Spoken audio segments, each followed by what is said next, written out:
Well, there's nobody here, so it's just me talking to the camera at the moment.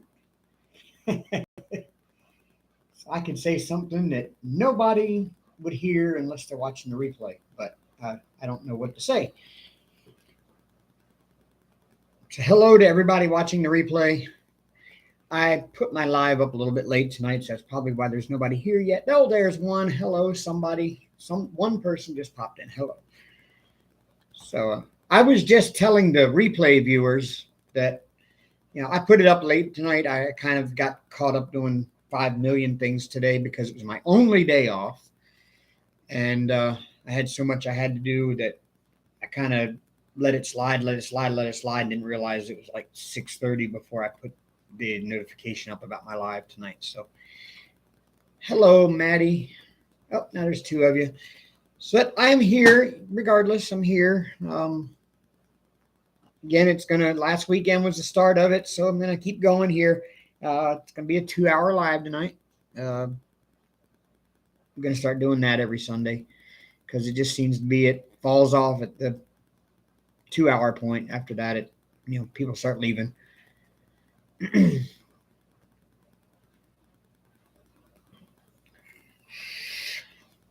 I just came straight out of a game of Call of Duty. Just as my son was logging in, and him and I hardly get to play together anymore because he's hardly ever able to log in, and I do every night. He had just logged in. I'm like, I got to go. I'll be back after 10.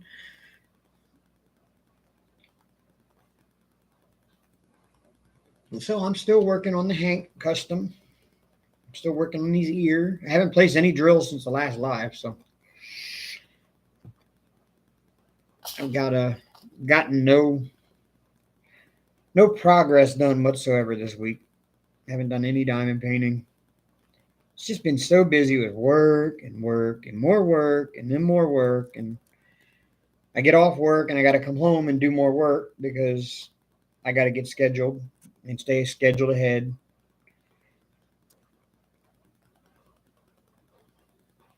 I didn't quite complete my route this past month. I had 3 skips, which, that's not bad. 3 is not bad. They prefer 0, but as long as you don't have like 20 skips at the end of the month, you're good. Like I did the first month, I had 56 unserviced stops, and I kind of got wrote up for that one. But what do you expect? You take a brand new person who's never done this before and who already has organizational issues when it comes to scheduling and stuff like that and being able to figure all that stuff out, and you just throw them into it and say, here's 200 and some stops you need to do by the end of the month. Plus, we're going to throw other stuff on you throughout the month, but you got to get it all scheduled and you got to finish it all by the end of the month. Okay. Hello, Connie.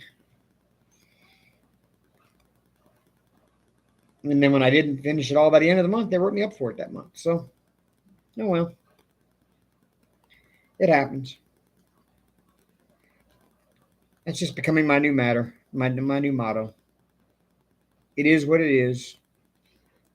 Or, oh well, that happens.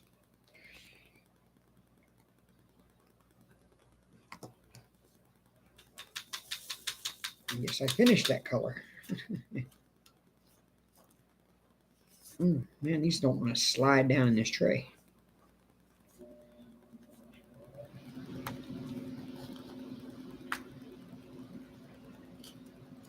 Yeah, it's just been a busy week this week.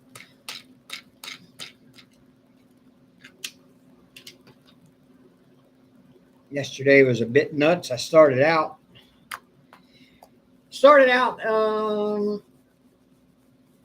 yesterday. I wasn't supposed to work Saturday, but I had to because I had to use Saturday to finish up my month and finish up my route. And my stops were so well scattered around that I started out, I woke up at about the time I was supposed to be leaving to head to my first stop because my first stop was like an hour south of town. And I woke up at the time I should have been leaving. And so I was already about a half hour late to start the day off. Actually, I ended up at my first stop an hour late because I had to stop for gas on the way. And I drove an hour south of town to go do 2 stops there.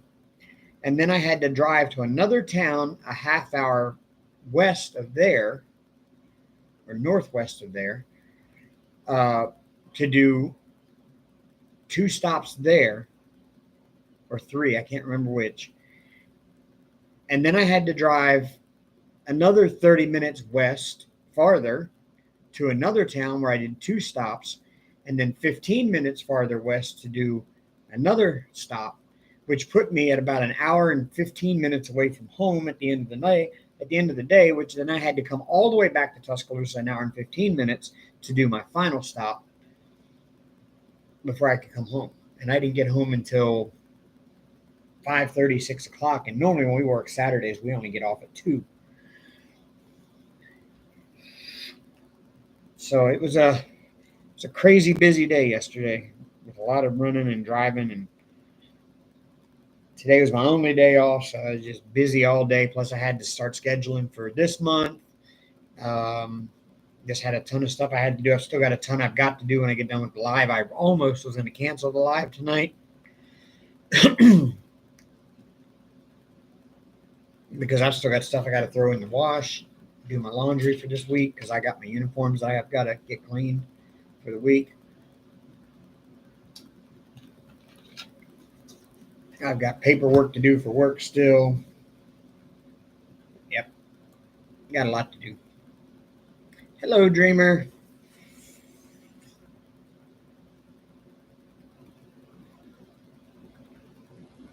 But I know everybody looks forward to my live, so I decided to go ahead and go live. And I'll take care of all the other stuff when I get done, because I'm usually up until 3 or 4 o'clock in the morning anyway playing Call of Duty.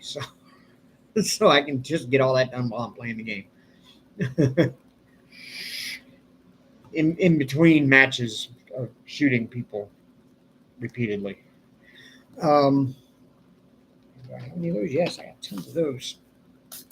I'll be working on this color the whole live, I'm sure.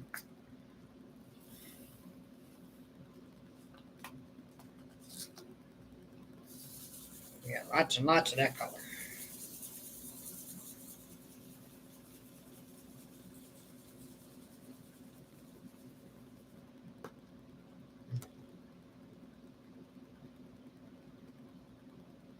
So I've been thinking, I don't know, maybe I will, maybe I won't, I don't know yet. I've been thinking about starting a Twitch channel, or a Twitch, I don't know what you call it, a Twitch stream, I don't know. Starting to stream Call of Duty and other games. I don't know yet. I have the setup for it, and I can stream it straight from the Xbox. So I don't know.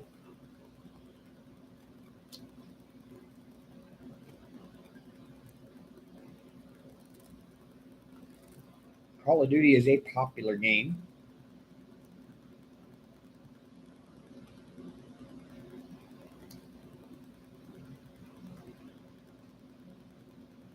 And there's lots of people that watch it.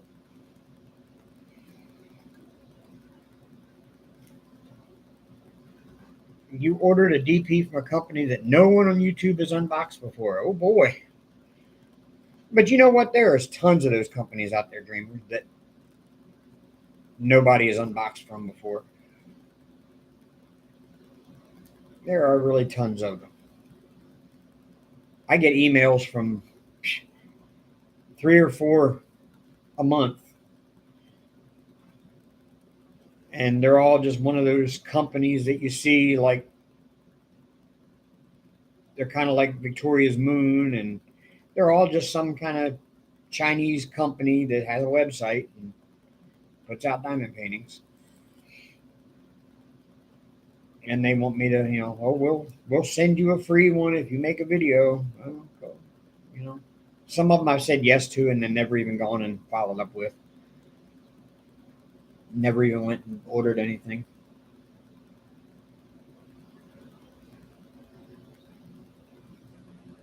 Maybe that's why no one on YouTube has unboxed it yet, because the seller sounds like an ass.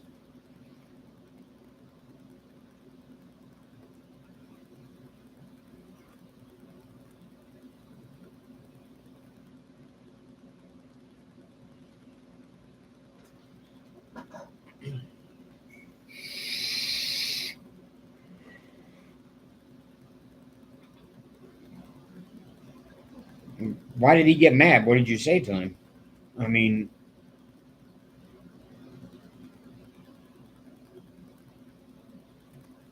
was there a problem with the order and you messaged him and he didn't like it, that you had a problem? Or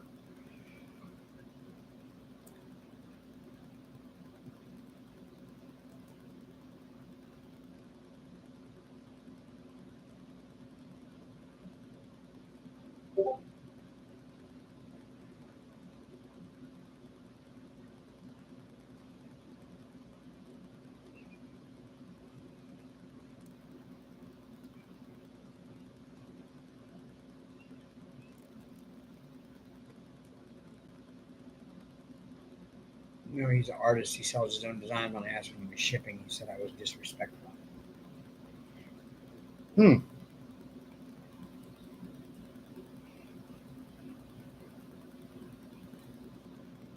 Well, that doesn't sound good.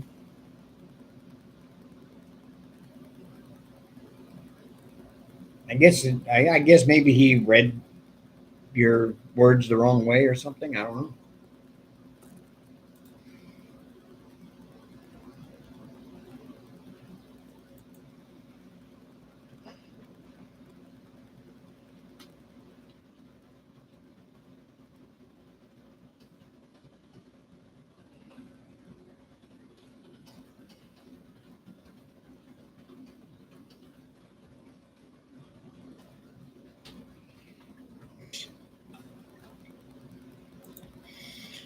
Okay. Sorry about that, y'all. Plus, I told him on his site there's no dimensions listed. Oh, well, you know, I mean, I don't know. I mean, that's something that maybe should be listed, but maybe he's probably not familiar with diamond painting as far as that very familiar with it. He just knows it exists and he knows there's a community, and he figures maybe it's just another quick way to make some money. He doesn't know all of the details about it and that that's what people want to see. Maybe he doesn't realize that that's important to people. You know, you got to think like outside the box there a little bit. Um, I mean, it's. But if he's taking it the wrong way when you're offering suggestions, then I would say he's a dick and you don't need to mess with him.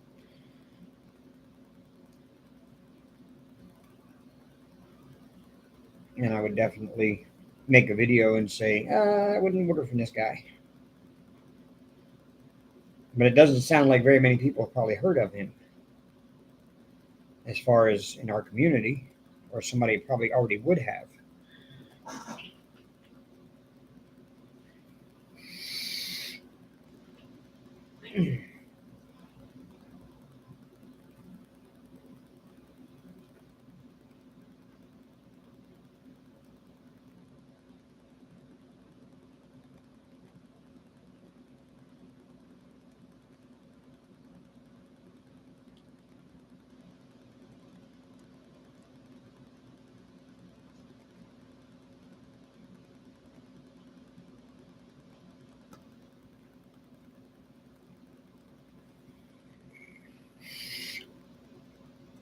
I don't know, Dreamer. I mean, maybe it was what you said or what you typed to him, and the way it was typed that he read it in the wrong tone. Because you know as well as I do that you can read a text or an email in the wrong tone, and it comes off to you in no way, shape, or form the way it was intended to by the original person who wrote it. Like, I don't know how many times I've taken a text wrong because I read it with the wrong tone, you know? And that's more than likely what happened, and that's why he thought you were being disrespectful. Maybe you weren't. You didn't intend to be. But the way he read it, it sounded that way to him. You know, it happens way too often. That's why I prefer, like, I really prefer to talk to people on the phone or in person, face to face, or over voice chat, because you can take messaging completely the wrong way from what it was intended very easily. Uh-oh. Y'all still there? My screen just went black. Um, oh, it got switched over to the Xbox. I don't know how. Okay. That was weird. My TV just switched inputs over to the Xbox input for no reason.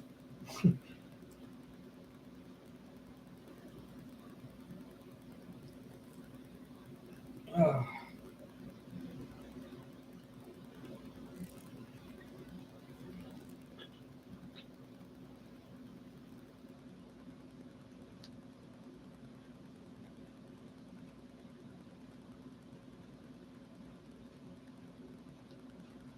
but yeah, so I mean, I would withhold. I mean, maybe it was just a bad moment in customer service. I mean, that's actually, first impression is a lasting impression, but wait until you get it, see what it looks like, see how it works up. Maybe it's going to be a decent diamond painting, maybe not. I don't know.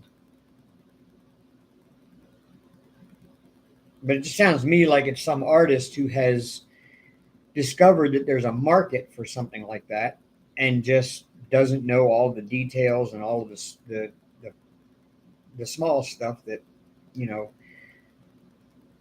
we just assume that somebody selling diamond paintings would think we need to know. So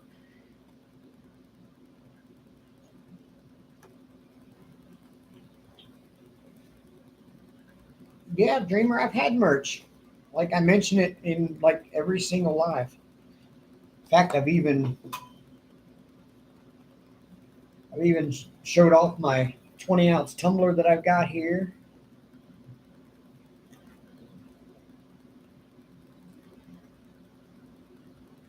Yeah, it's a nice tumbler too. It's a nice closable lid on it. Nothing's tight. It's like a really tight lid on it. Let me see. Oh, yeah, there you go. It slides open and shut. Seals really good. I've actually turned it upside down with drink in it, and nothing happens. Yeah, I've got all kinds of merch. I got T-shirts. I got tumblers, phone cases, tote bags, all kinds of stuff. The link is down in the description. If Odd But Nice was here, she'd be posting those links for me.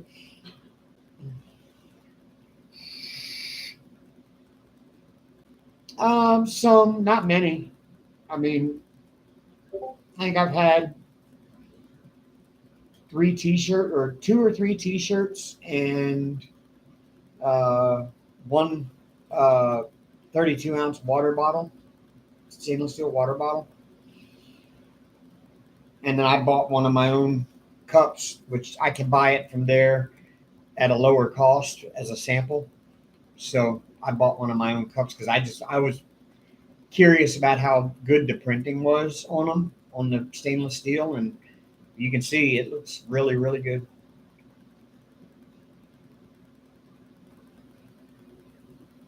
It's kind of like it feels like you can feel the printing, like where it's raised. It's almost like it almost feels like a decal, but it's not. It's just printed that thick on there, and it's kind of a glossy coated printing, and it seems to be on there pretty good. I wouldn't use anything abrasive to wash the outside of the cup. I would just use a rag, but a rag or a sponge. I wouldn't use the scrubby side of it to do the outside at all of the cup. But yeah, it's very well printed. Looks beautiful.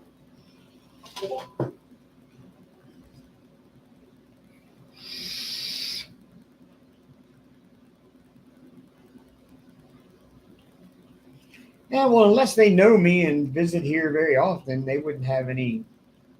I appreciate you doing it, but unless they know the channel and know me and uh, have watched the channel and are fans of mine, I wouldn't see why they would buy anything. This is more in a way I kind of did it now to prep for one day when hopefully I'm a much bigger channel, and but that didn't. That may take a while. Okay, that'll work. Yeah, you take a look around. I got lots of stuff there. I got everything from hoodies and t-shirts and tote bags.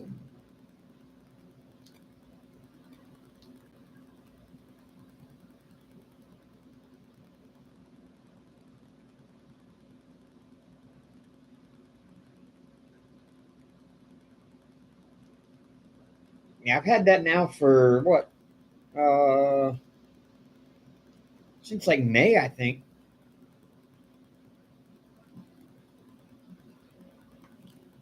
But I just got to the. About a month ago, I was when I got to the amount of watch hours needed to be able to link a store to the channel and do the whole selling merch thing on the channel and linking the store to my YouTube. So it just recently started actually showing up. Like I think at the bottom of the video, it should be like items in this video or something. And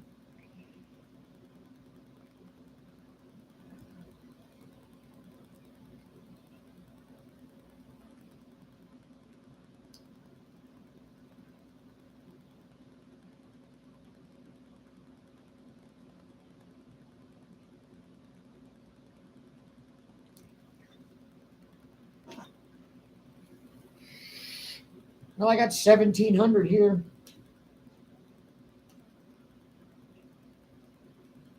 If I hadn't taken that year off, I'd probably have a lot more. But I just couldn't keep the channel going for that year. It was just mentally, emotionally, it was just too much to do. And I'll be honest with you, right now, it feels like it's becoming a drain on me too. It's like I'm not putting out any new content during the week.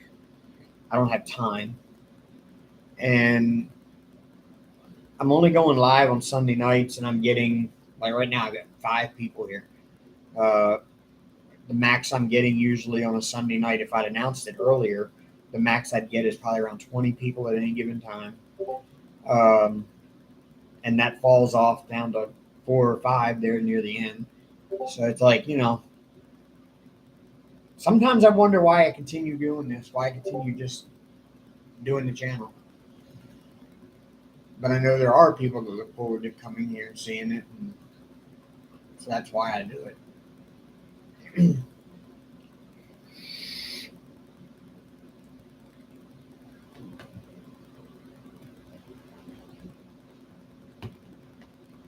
But I mean, this chat, you can see now, this chat isn't nearly as busy as what it used to be 2 years ago. Man, 2 years ago, this place was full. The chat was constantly going. I had 30, 40 people here on any given Sunday night. And it was actually fun to do a live.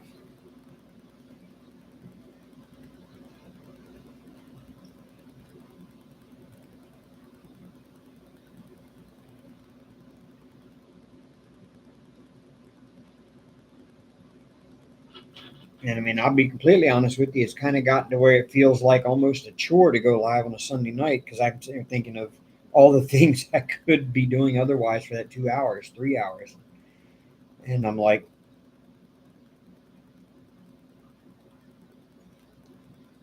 but I keep doing it. Don't worry. I'll keep going. As long as people are going to show up, I'll be here. If it ever falls off to where nobody shows up and I'm sitting here talking to myself all night, then I will probably stop doing it.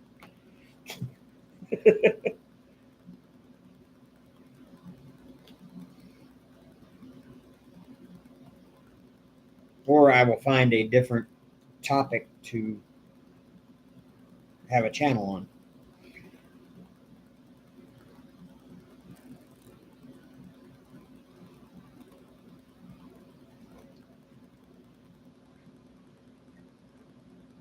And that's why I continue going with it, Dreamer, because I know there are people that would miss me and miss seeing me come on live every Sunday night.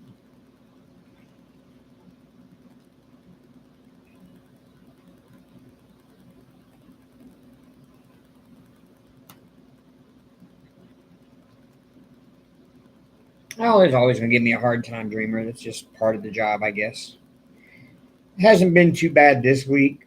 I mean, I've still got my complaints, but nothing this week that's really made me angry. Last Sunday, I kind of got really upset for a while.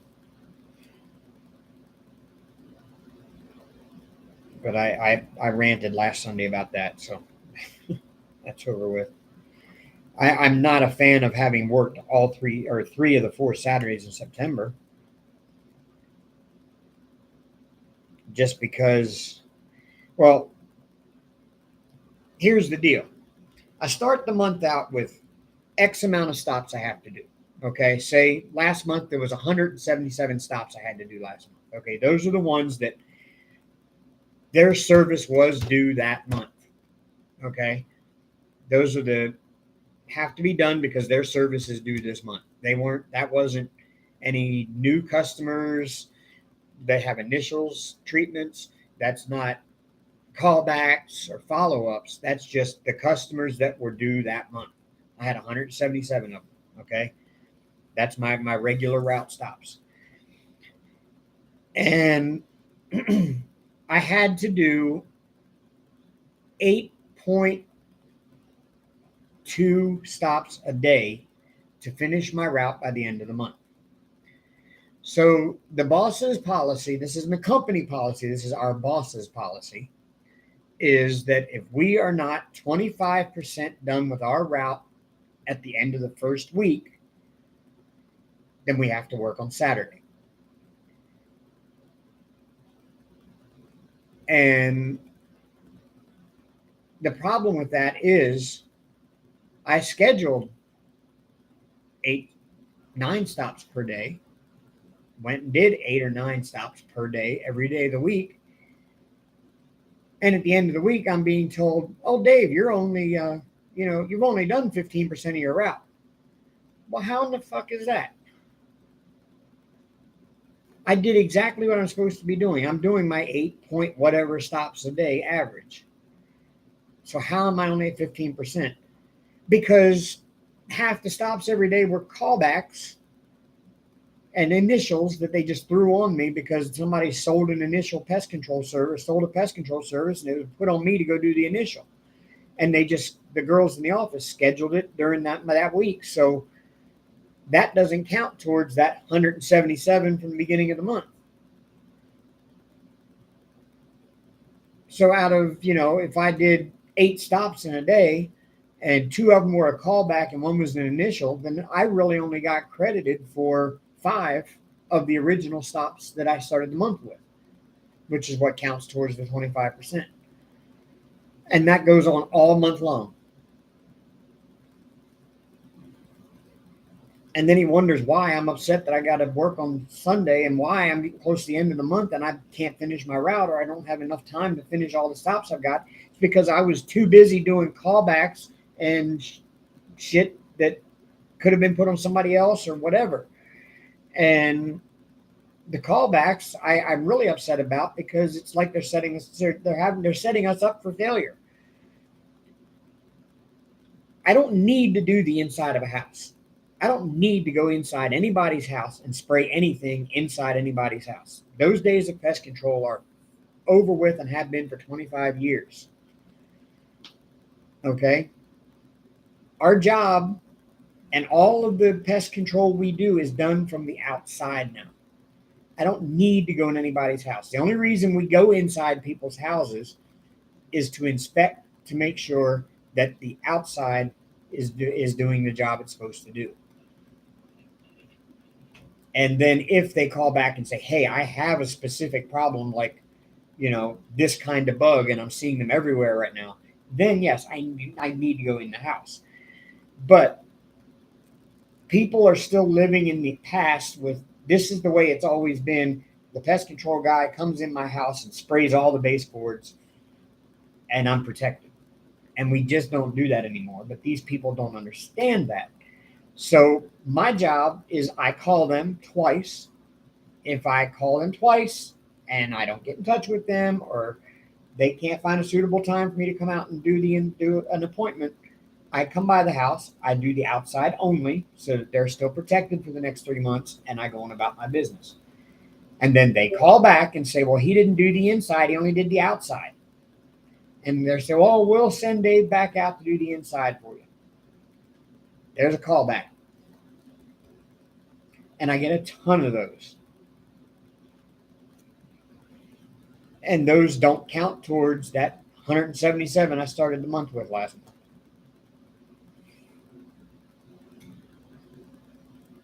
But yet I'm the one who gets in trouble if I don't finish my route at the end of the month.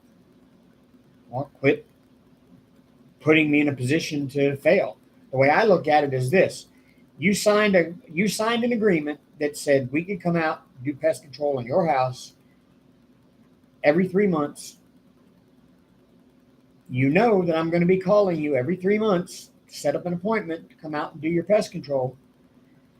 If you see my company's name come up on your phone and you don't answer it, and I leave you a voicemail and you don't call me or text me back, and I call you a second time and you don't answer it or respond to my voicemail, then maybe you just don't need me to come out to your house because you don't care enough to, answer me. Why am I going to come out there anyway and do the outside of your house if you ain't got the decency to answer the phone and talk to me when I'm trying to get a hold of you to come out and do it, and then want to bitch when I did come out and do something, but I didn't do it the way you wanted me to? Well, you should have answered the damn phone. That's the way I look at it. So I say we just automatically skip those people that don't answer the phone. That's what I say. It's on them if they don't get their pest control done.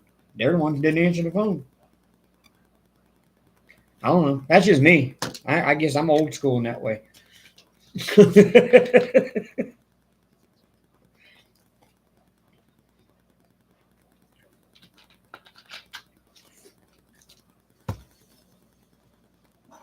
If you don't care, I don't care. I mean, that's the way I look at it. It ain't my house. My house is protected. I use my stuff from work right here in my apartment all the time. I know I ain't getting no bugs.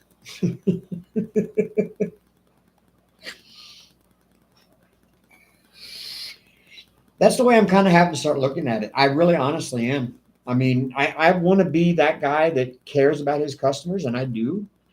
But if you don't care, then why should I?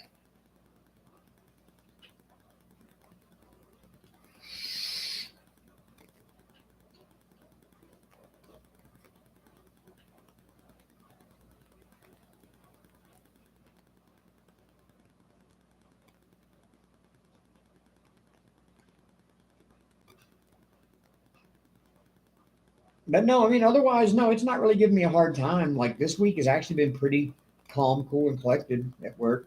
It's been a busy week, but the boss has kind of turned over a new leaf. They had a big managers meeting at the beginning of the new fiscal year. He was out of town and went to that, and the CEO did a. She's the granddaughter of the gentleman that founded our company, and she's still the CEO.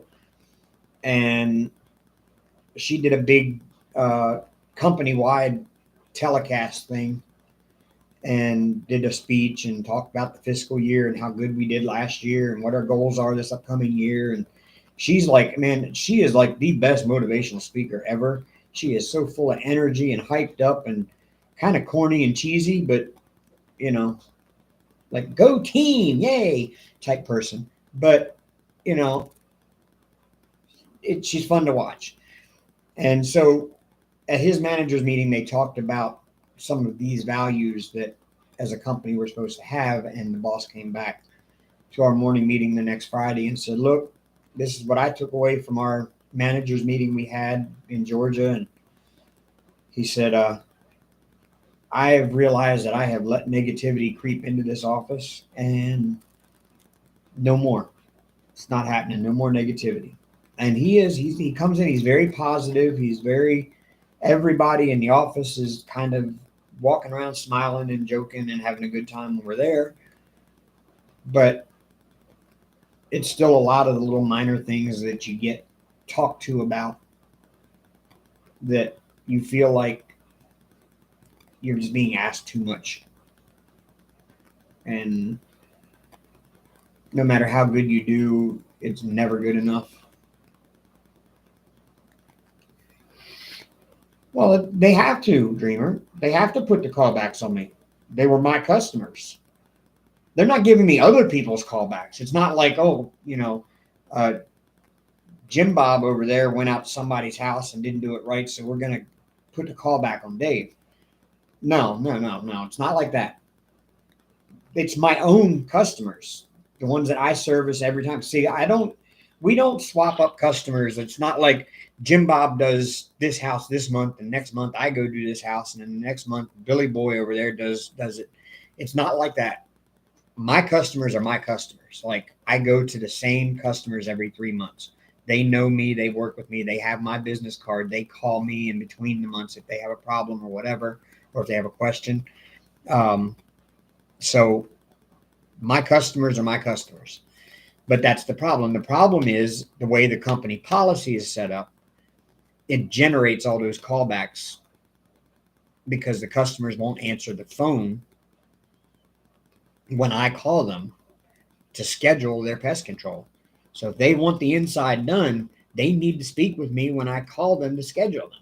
But they see my number pop up and it says Arrow Exterminators, which is kind of another thing that I complain about is we are not Arrow Exterminators. Our company is Stark Exterminators, but Arrow is our parent company.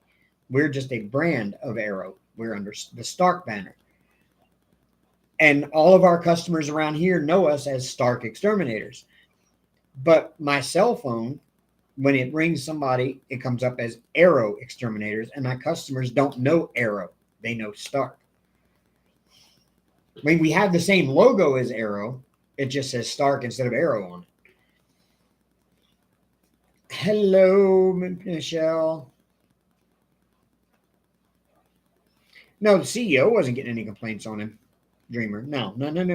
She wasn't. They never get that far. Any kind of complaints never get that far anyway, unless it's a major complaint. Like, I went out and stole a bunch of shit from their house, and it was like really expensive shit. You know, that would get back to the CEO. But your minor day-to-day complaints about your boss do not go to him. Well, they kind of do.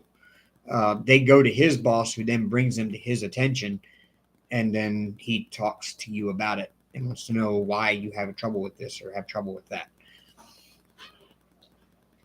So, but they don't get as far as the CEO. There'd be many layers of that onion before it ever gets to the CEO.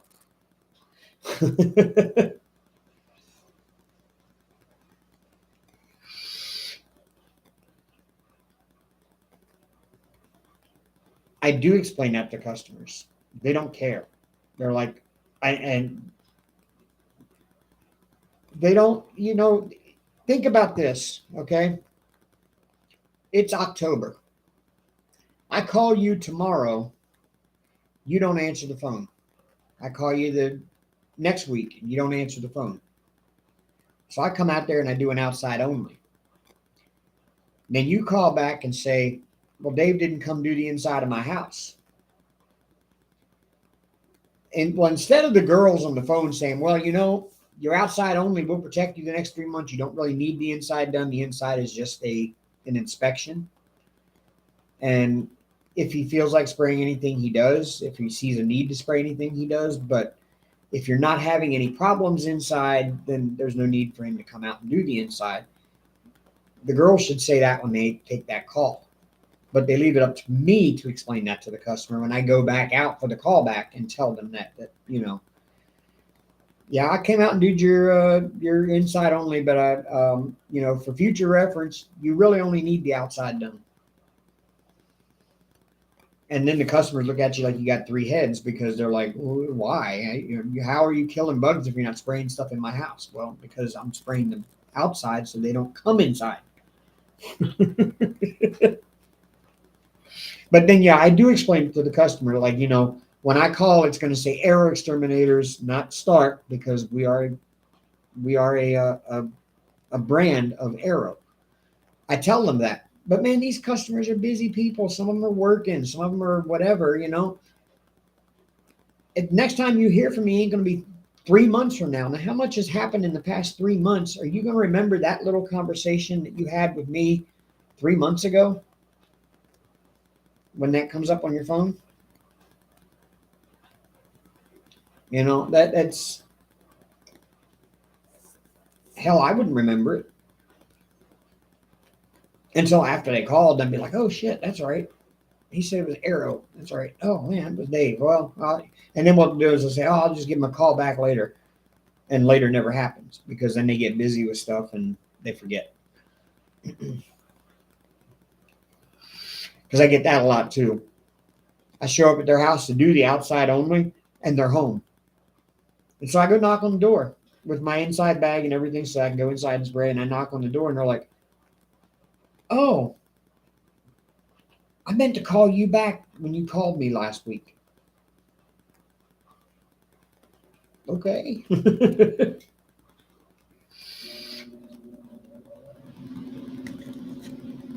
But now I've only scheduled this as an outside only, and I didn't leave enough extra time to do the inside, because I got other stuff I got to get to. And now I've got to put my day behind a little bit to come in and do your inside too, because you didn't call me back. And now my day is behind.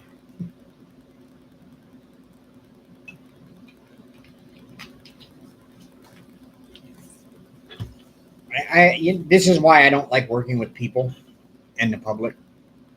Honestly, to 100% honest with you, is why I really don't like working with the public and working with people. But some of my customers that I have make the job worth doing.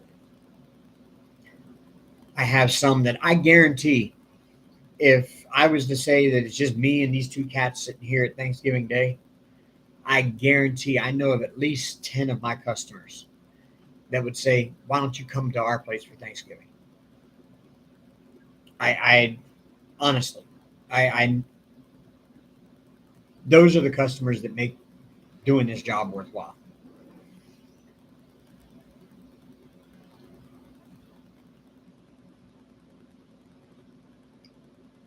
I've gotten to know their kids in the past 6 months that I've been coming to their house. I mean, some of them were monthly customers that I ended up switching over to quarterly just recently. So I've been there every month and I've met their kids and their pets. And hell, some of them I've even met their grown kids and their grandkids. And I almost feel like a member of the family now. And they kind of treat me like a member of the family when I come in. "Hey, Dave, you want something cold to drink? How's your week been?" It's those are the people that I enjoy doing this job for. And I just wish like hell everybody can be like them.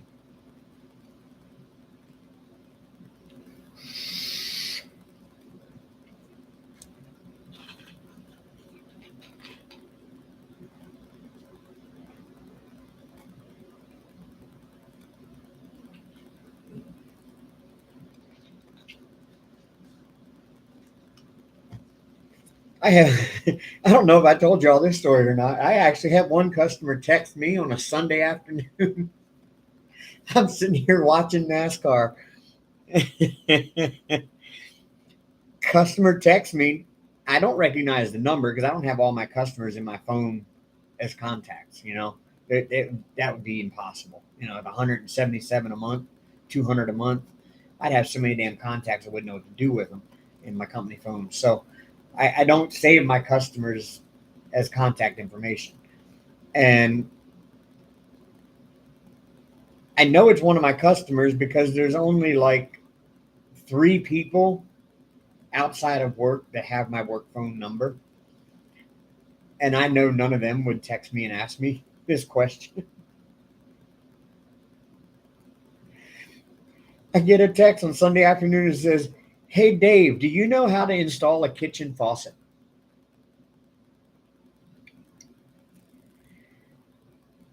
And I just had to text back. It's like, never tried it. I think I have actually at one time. And I could probably do it. It's not that difficult. But just the fact that I'm somebody's exterminator and they're calling me to see if I know how to install a kitchen faucet.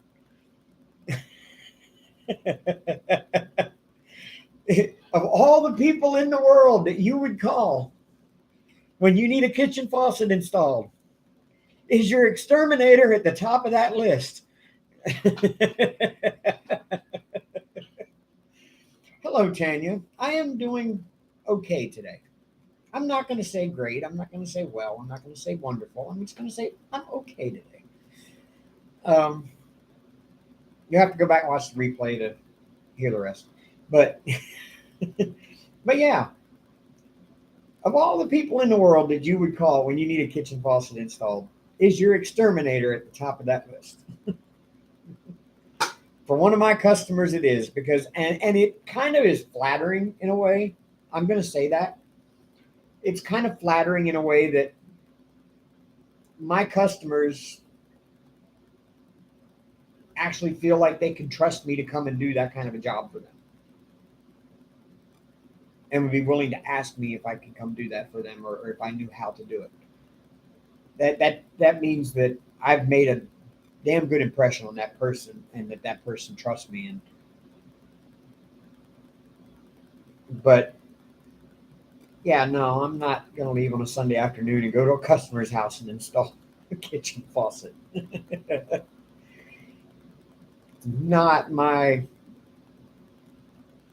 not part of my resume.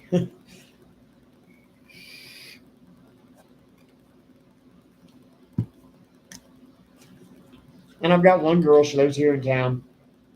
She's about 21. She's real sweet, real funny. She's the one who gave me the information on where to take Ari to get her fixed and everything. And she volunteers with the local animal shelter pretty much every day. And she also works part-time, I guess, at a regular job. Her mom owns the house, and they're from California. So her mom owns the house and lives in California, and the daughter is living at the house with her dogs. And this girl will text me at like 1 o'clock in the morning with a "help come save me" message and a picture of one of the big American cockroaches, or like people call them water bugs or palmetto bugs or wood roaches. I've heard them called all kinds of things. They're American cockroaches. They're smoky brown cockroaches. That's the two different species that get that big. They live outdoors. They don't live inside. They live outside, but they do come inside because the outside is not conducive to living for them at the moment, for whatever reason. She'll text me. She'll text me like 1 o'clock in the morning. "Dave, come save me." And the picture on these cockroaches climbing up the wall. I just have to text her back. I'm like, "Get a fly swatter." She's like, "I don't want to go near it." It's just a bug. It's just a cockroach. It's a big cockroach. It's not going to hurt you. Doesn't care about you. It just wants to find a, damp, dark place to hang out in for a little while. Your wall just happens to be in the pathway of getting there.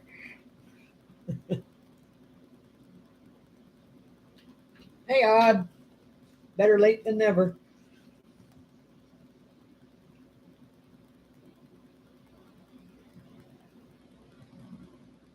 So I just think it's kind of funny that she'll text me that time at night, like, "Come save me." It's just a cockroach. He ain't going to pick you up, carry you away or nothing.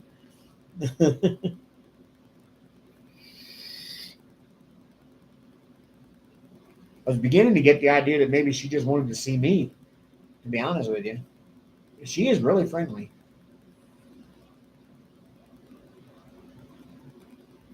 But that's a little, I like younger, but that's a little too much younger.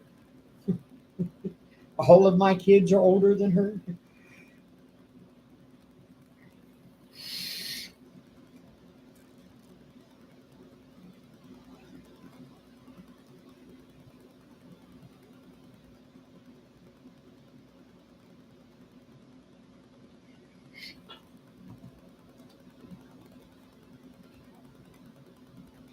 I mean, at least with Amber, only one of my kids was older than her.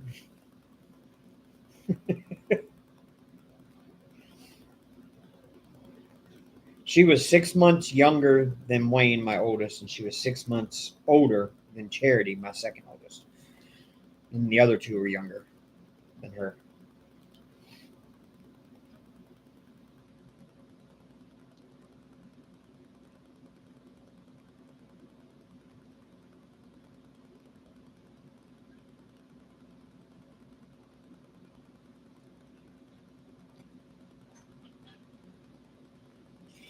Yeah, I know. Too young. Well, okay. This is going to sound really harsh. Too young for a relationship, anyway.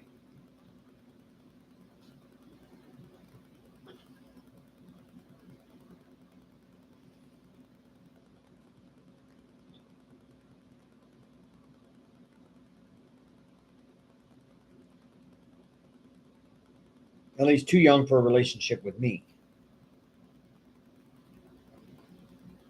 Anything else is fair game.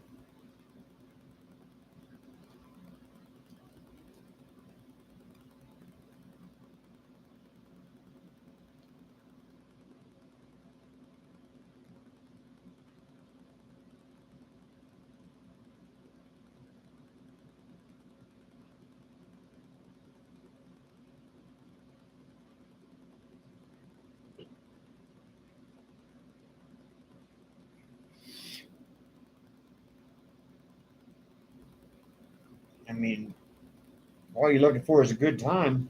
As long as you're over 18, I don't care. But if you want a relationship, then yeah, it's too young.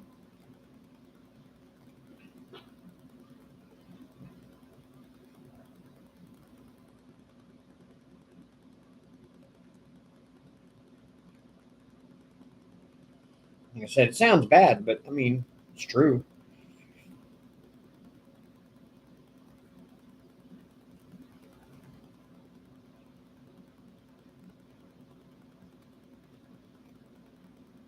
I mean, I'm a single man that still finds young women attractive. So, I mean,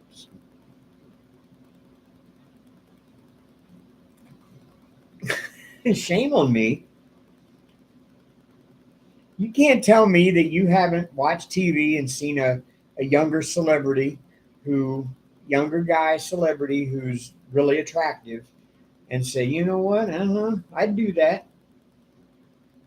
hmm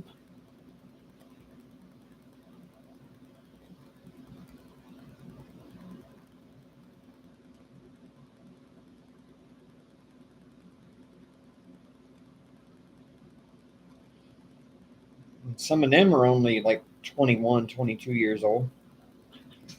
I remember when Titanic happened. When the Titanic came out, Leonardo DiCaprio was only in his like early 20s, and women, grown women, were going nuts over him.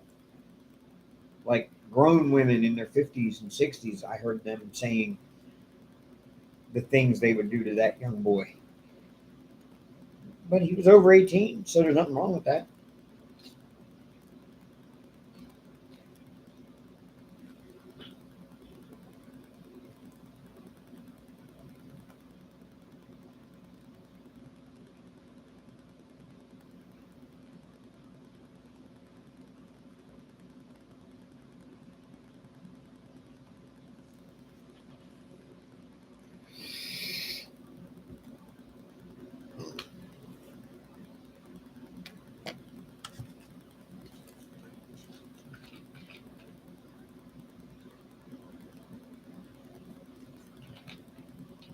So yeah, I don't know. But yeah, now she's my customer. I would not do that. Now I kind of I did have one of my customers. She actually was the she actually managed one of the apartment complexes that I go to every week or every other week, and she was really attractive blonde girl. I'd say mid 30s, maybe late 30s even. Um, And I found out last week that, in fact, it happened last Sunday before I went live. Um, I found out the week before last that she was let go by the management company that manages that apartment complex and several others in that region, in that area. And I didn't know it. She's the one that told me. I called her when I got to that apartment complex because I called her to see what they had for me to do that day. And she answered back, "I'm no longer with the company, and so is your contact person." And I messaged back. I'm like, I texted her back and I said, "I'm so sorry to hear that." I said, "I really enjoyed working with you." She goes, "Me too." And I on purpose had looked, and I never saw a ring on her finger. The whole time I worked with her, I've been there. We walked around the complex together, checking on things. Never seen a ring on her finger, either hand. So once I realized there was no longer a professional barrier between the two of us, I actually shot my shot. I texted her back. I said, "Can I ask you a question?" She goes, "Yeah." I said, "I've been wondering this since I met you. Are you single? And if so, would you like to go to dinner sometime?" And she texted back, "That's a good question. I'm actually married." And I was like, "Well, you miss 100% of the shots you don't take." She said, "Yep, that's true."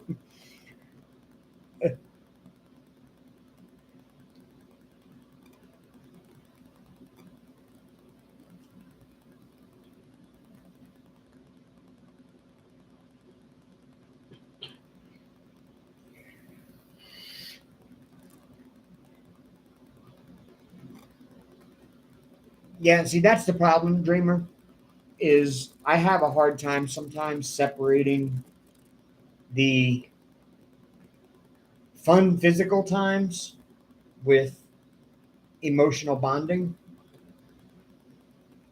And I end up in situations that I shouldn't be in because I let feelings develop that never should have. So that's why I typically don't actually go out and do that, because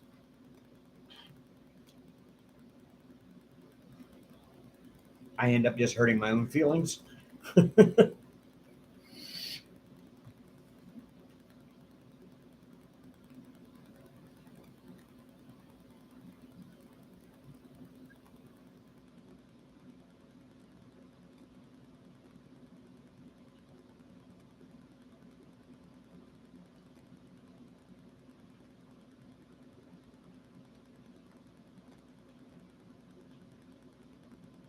And that's how I've ended up in a lot of the relationships I ended up in that really probably never should have happened to begin with, because I let what should have just been a one night stand turn into something more.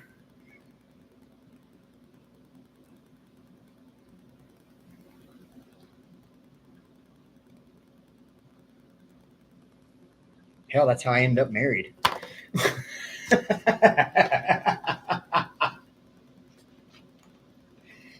I mean, if you're looking at the honest truth, that's how I ended up married. I met my ex wife at a party when I was in the Navy. She came in with another dude. She was another dude's date to the party. And we had, we were young, 18, 19 years old, whole house full of us. My ex wife was 16 when I met her, which in the state of Tennessee was legal age, by the way. So, hey, nothing wrong there. Um, and I was only 18. I had only been 18 for several months at that point. Um,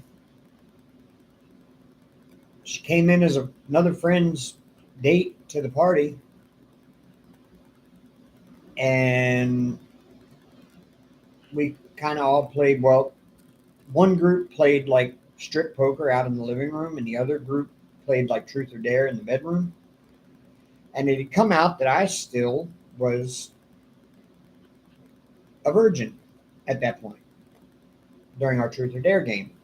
Well, the next morning, the alcohol had its effects on some people, and the guy who brought her to the party ended up in a sleeping bag with another girl sometime during the night. And she woke up and was unhappy about it, about her man being in the sleeping bag with another woman. And everybody was trying to console her. And I had slept in the bedroom in the bed that night. And they all come in there and woke me up by jumping in the bed, all like 6 people, all jumping in there and on the bed. And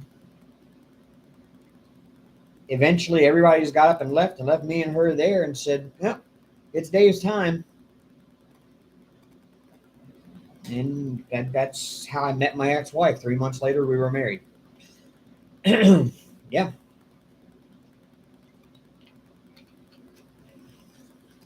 It's a perfect example. I let what should have been a one-time thing turn into 13 years that never should have actually happened in that sense. I mean, I got 4 wonderful kids out of it. I mean, don't get me wrong. But that was a 13-year marriage that never should have happened.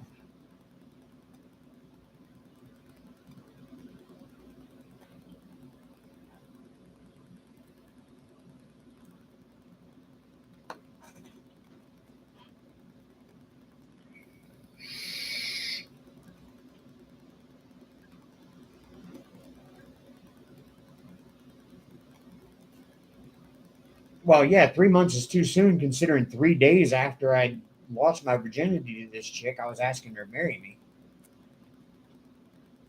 So, yeah.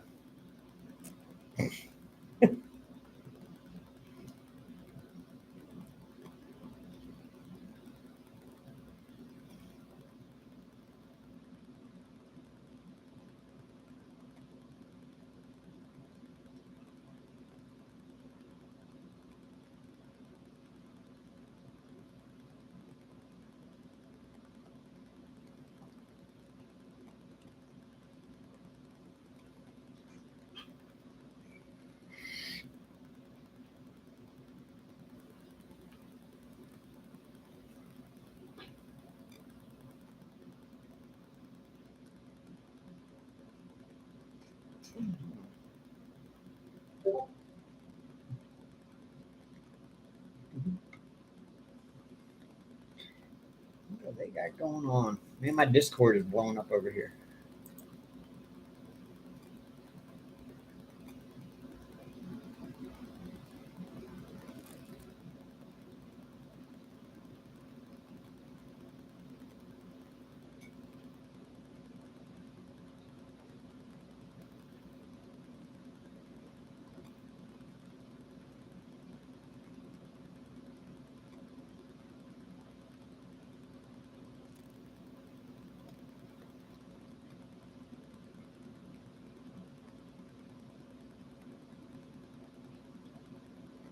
Hmm. Somebody in the gaming clan is just asking everybody to get in the voice chat. They don't have to chat, but they want to talk, and everybody has to listen. And I'm like, I can't do that right now. And plus, I don't know half of these people yet. They've all been friends for years, and I'm just now getting in there. So I don't know. I've never even talked to half of these people before, or even played with them yet. So I don't know who they are, and I think that was probably more meant just for that friend circle.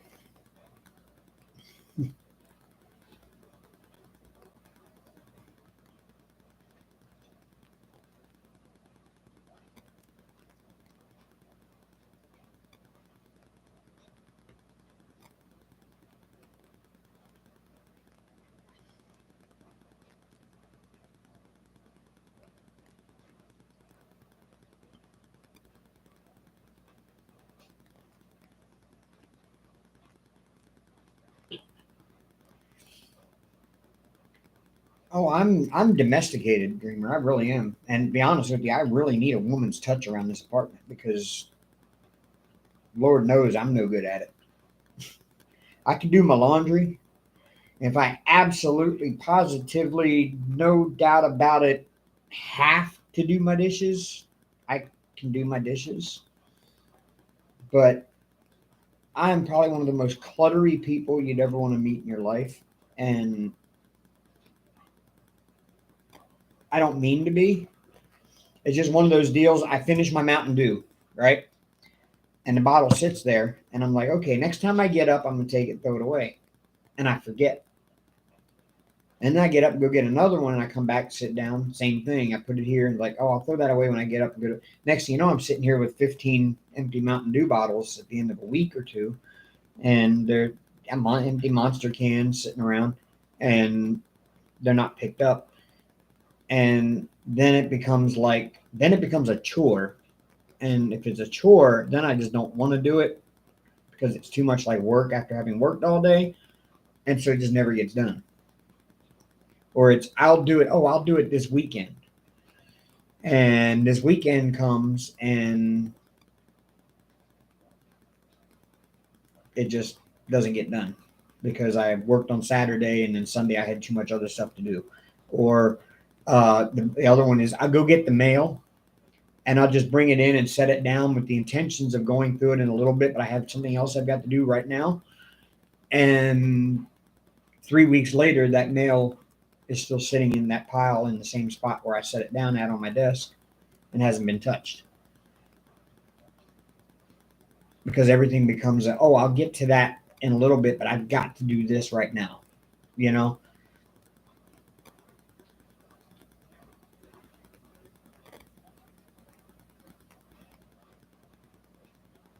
No, I was always good about putting my, putting my dirty clothes in the dirty clothes pile. That I always did that. And Amber did do most of the laundry when she was here, but you know, I didn't leave my dirty clothes just laying all over the place, but I always put them in a dirty clothes pile, and I still do now. I put my uniform clothes in a different dirty clothes pile than I do you know, my regular clothes, because my work uniforms get washed once a week after I finish wearing all 6 sets. And the pants actually go on Tuesdays. All the pants that I have dirty actually go back to Cintas, and they bring me back the 5 that I turned in last week.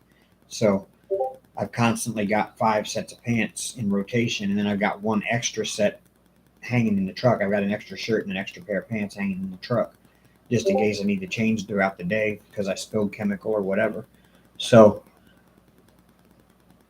the pants just are in constant rotation. It's just the shirts. I have to wash those myself because those aren't issued by Cintas.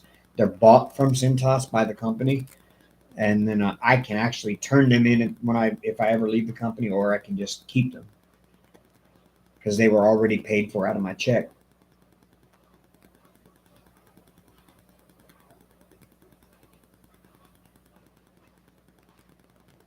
Well, yeah, no, I get that, Dreamer. That's just common sense. That's not being not domesticated. That's being a human being. Uh,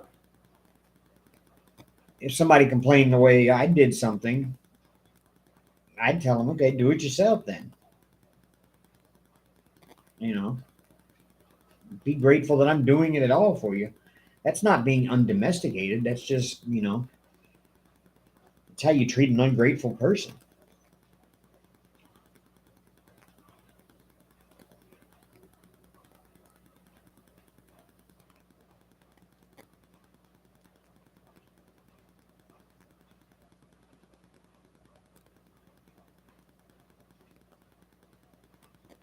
I mean, that's not your fault for that marriage not working because you made him do his own thing. No, it's purely his fault for being ungrateful.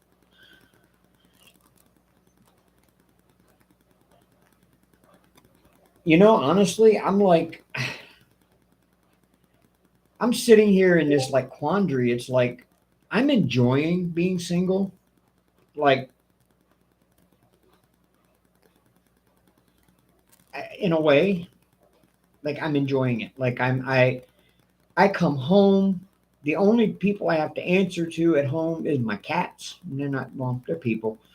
They're just little furry, four-legged people, toddlers that never grow up.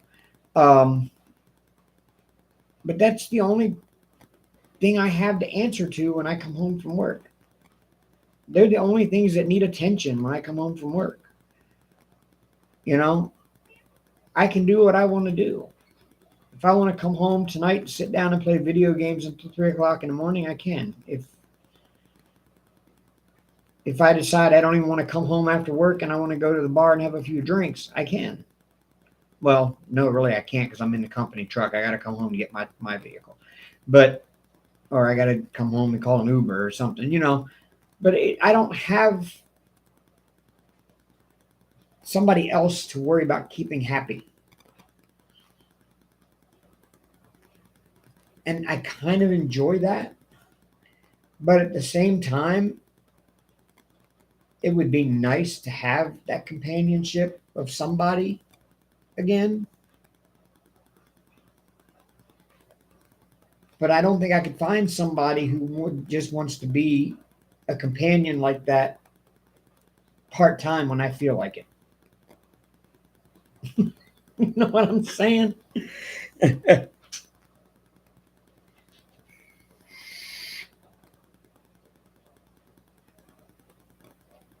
Not always, though, Dreamer. That's not always the case. That's what society likes to joke around about and think, but it's not always the case. I mean,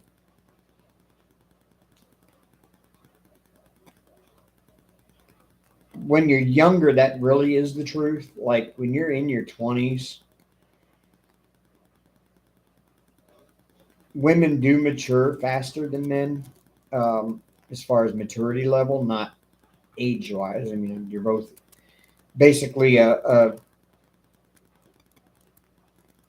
25-year-old woman and a 25-year-old man are at different maturity levels. Like she's got her shit together a little more than he does. He just came out of college. He was a frat boy. They were kind of immature acting to begin with, so he still hasn't matured into an adult male yet, and with an adult mindset. He's starting to, but sometimes he can be serious, but most of the time he's just like a frat boy.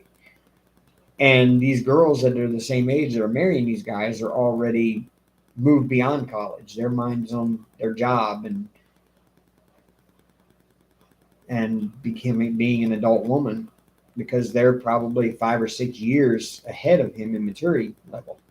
And so the younger generation, yeah, when they marry 25, 26, 27 years old, even 30 years old, it is like she's inheriting a kid because he's still doing frat boy stuff.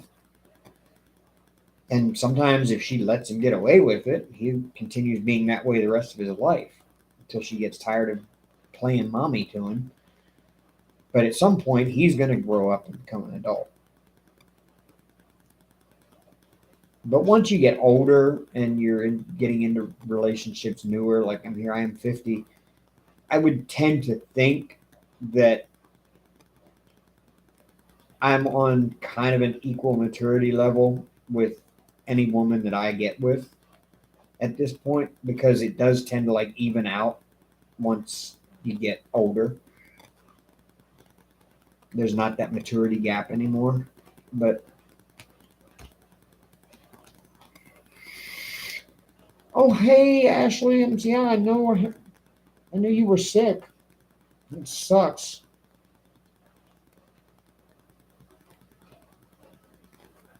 I'm sorry.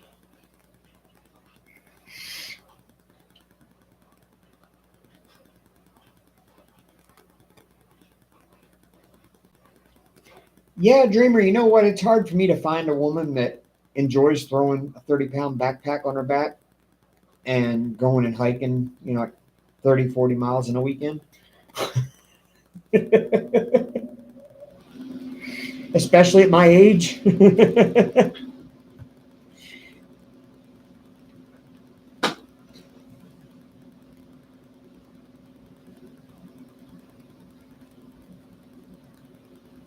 And see, there's the thing, Dreamer. See, you say he does it all for himself, and then he gets married and forgets how.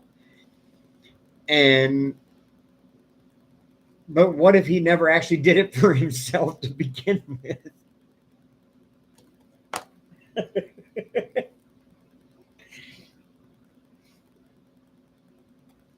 Those are the guys that need a woman because they're just no good on their own.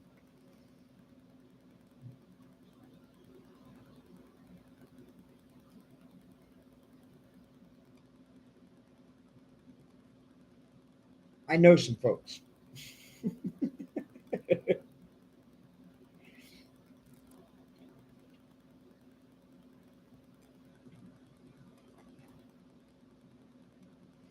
Now, I know how to do it. I just end up procrastinating to the point where then it becomes overwhelming.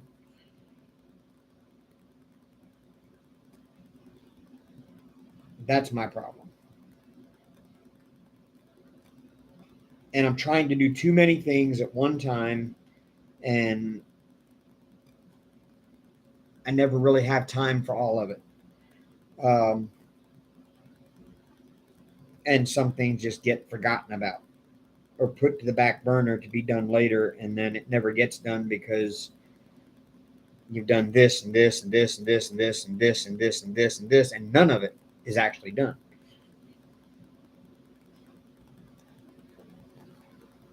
And welcome to my life.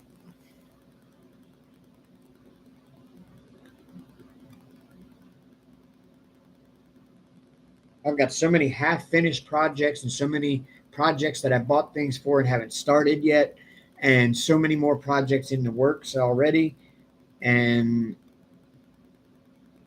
it's ridiculous. I mean, look at diamond painting, okay? Um, I've got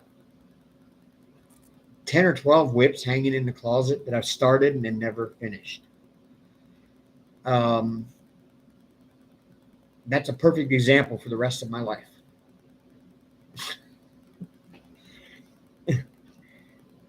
I start one because this reason or that reason or whatever, it becomes the one I need to start right now. And I start on it. And then all of a sudden there's another one comes along and says, oh, I need to start on that one right now. We'll put that one away. We'll work on it. We'll work on it when I finish this one. So I'll put the whip away and I'll grab a new one, start it, work on it. And I'm already thinking ahead to the next one I'm going to do. And the same thing goes with every project I have in this house.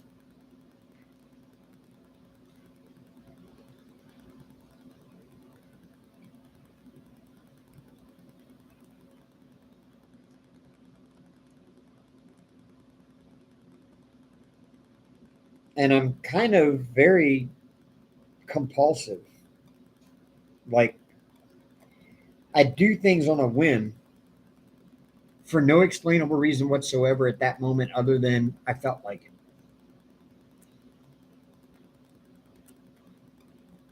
Or I go through stages of things that I enjoy doing that I all of a sudden switch and do something else that takes up that time that I was doing the other thing. And after a while, that loses its novelty, I guess, or whatever. And I go to do something else that I enjoy doing. And I just keep having this rotating circle of things that I enjoy doing that I can only do one thing at a time type of thing. So that's all I do.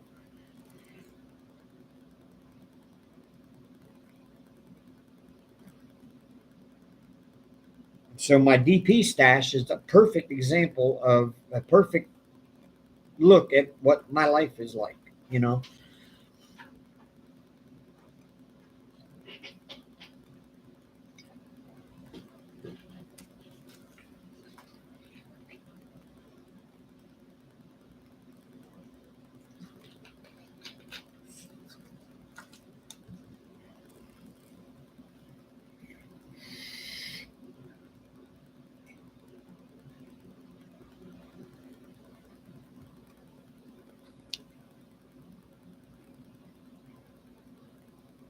It sounds like me. Yeah, see, it's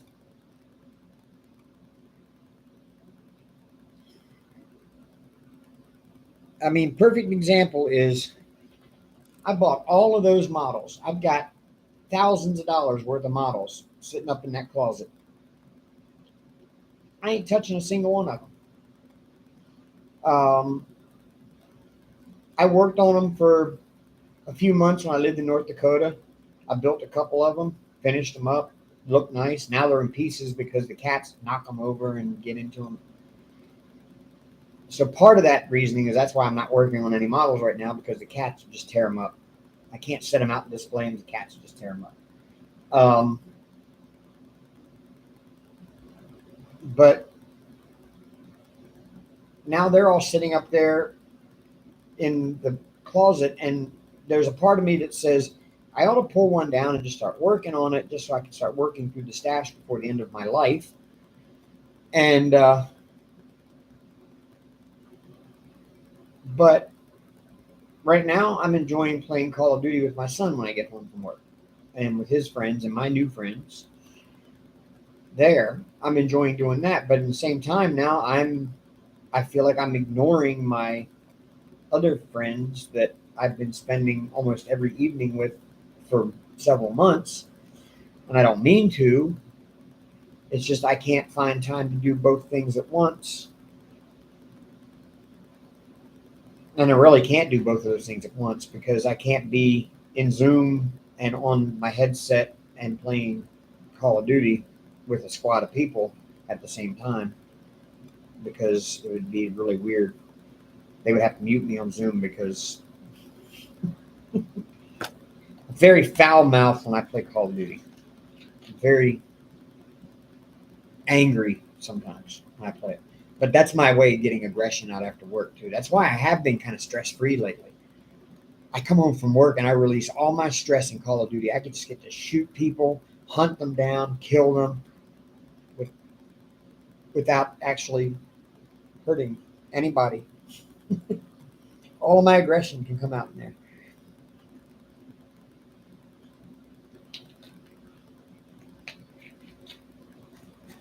Yeah, and actually, I don't mean to. I really don't. I I I get home and we've got a text thread with my son and a couple of the other guys that we play with.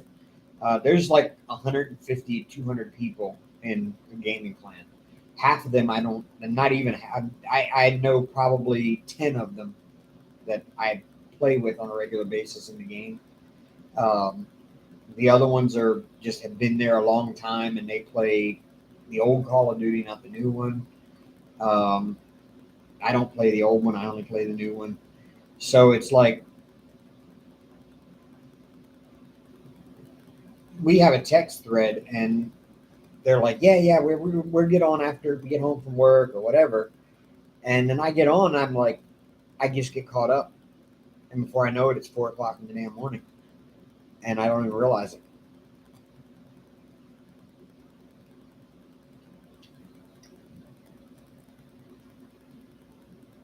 But it would be really weird if I was to get into Zoom with y'all and sit here on my headset talking to my crew, my son, and all them, and playing Call of Duty and like cussing out the other teams and calling them fucking hackers and campers and dumbass pussies and stuff like that. Yeah. So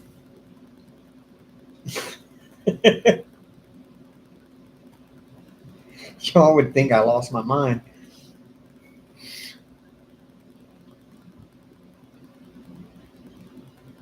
That's it. Y'all need to download Call of Duty and come join the clan and play with us. There you go. There's an idea.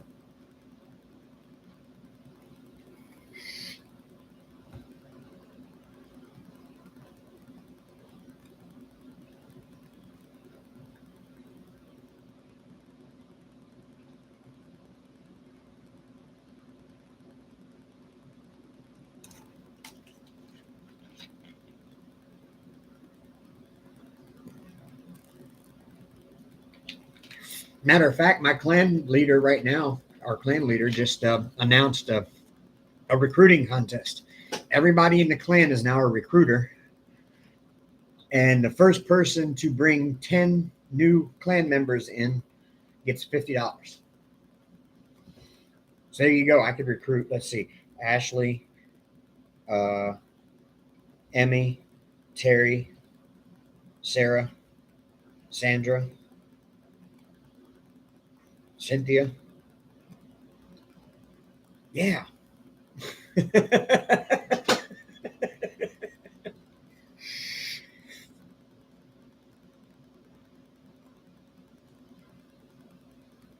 Dreamer, that's not I wouldn't, we don't call, well, we jokingly call each other stuff like that. We joke around with one another in our clan, but uh, we all get in a party together and we run maps against other teams.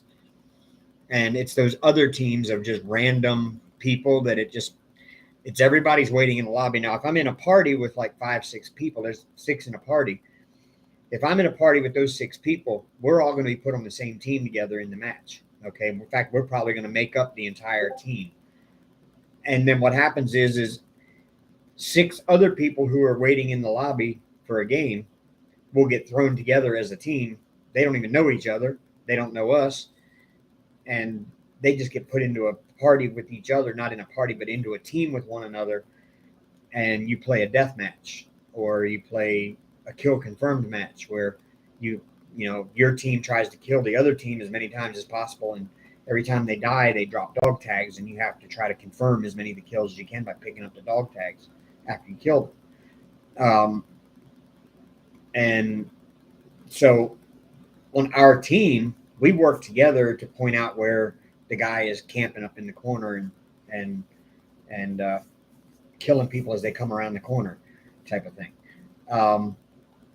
We do that. We call each other, but we call the other team guys. They can't hear us because we're talking our own party chat. But when you come around the corner 3 different times and the same guy is sitting in the same damn corner shooting at you as you come around the corner and killing you, you end up yelling very profane things, even though he can't hear you.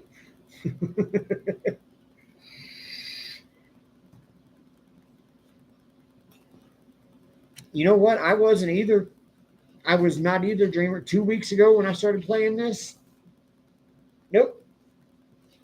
I told my son, he actually asked me, he says, Dad, because it started out as, hey, Dad, I know you like to build websites. And I said, yeah, I do. Why? What's up? He says, well, I'm a member of this gaming clan. They're called the Rebels. They've been around since like 2008 or something like that, back when the first Call of Duty came out, or even before that, I think. It started out as a Grand Theft Auto, GTA, when GTA started doing online stuff, way back then. So Jin, the party leader or the clan leader, started. He's a cop. He's a full-grown man. He's a cop. He started the clan back then, and now it's grown since then to like well over 100 and some members. And he wants to have a website to make it like legit. He wants to get sponsors. He wants to have a sponsored team that, plays games and stuff with sponsorship and all. So he wanted a website, and my son put me in touch with him. And then when my son realized I had an Xbox, he said, and he realized that I had just bought one of the new generation Xboxes. He said, Dad, you should get Call of Duty Modern Warfare 2. He said, and install it, and then come play with us. I mean, you can be a part of the Rebels. And I'm like, son, I said, I used to date a girl who had a kid that played Call of Duty all the time. And the kid would come to my house or call me in the room and ask me if I wanted to play games with him. Being my girlfriend's kid, I kind of felt like, maybe I should spend some time with him and play some games. So I did. And I said, and this kid proceeded to take delight in hunting me down on the map and shooting me and killing me in every way possible, and then talking mad shit at me afterwards about how bad I am at the game. No, I'm not playing Call of Duty. And he said, but we'd make you good. We'd help you. We'd get together and teach you how to play. And I'm like, fine, whatever. I'll go buy it. And I went and bought it, installed it, and got in my first party with them. And they taught me a few little tips and tricks. And I was like, oh, it's fun now. I can kill people. I still die a lot. But I don't have 10-year-olds talking mad shit at me anymore and that's the best part of the game is after it's over with, then everybody that was in that game can hear each other again. So the other side that we were playing against can now hear us, and that's when the mad stuff talking happens. And I mean, it's just, you can't keep up with the amount of profanities that are being thrown back and forth across each other. The best one is dude like tells me, he's like, your mama never loved you as a kid.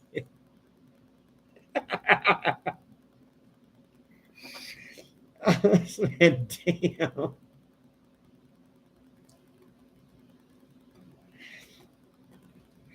Hey, Terry. We were just talking about recruiting a bunch of y'all to come into the gaming clan. I mean, we're going to teach you how to play Call of Duty, and we're going to get everybody from the Zoom together and come into Call of Duty, and y'all can be part of the gaming clan I'm in. That way we can still all spend time together, and I don't sound like a complete moron sitting on Zoom while I'm trying to be in a party on the game.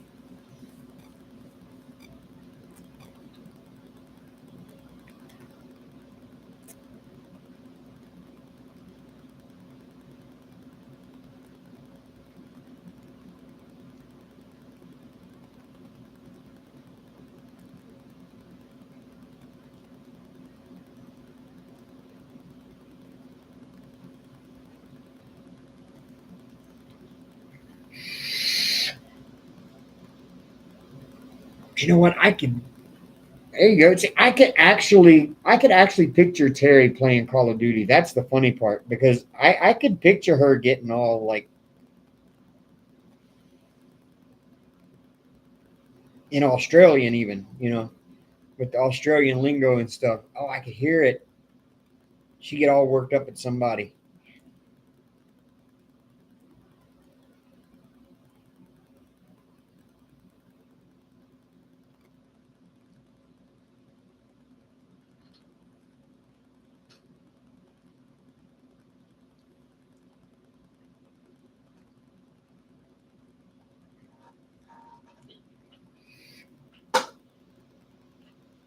Oh, shoe and handbag shopping.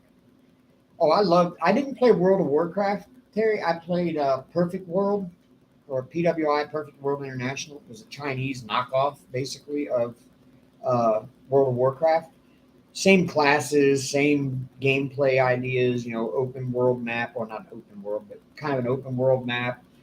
Had all the different classes like barbarians or tank classes and archer classes, stuff like that. DDs and healers and everything. And you played it just like you did WoW. I played that for, oh wow.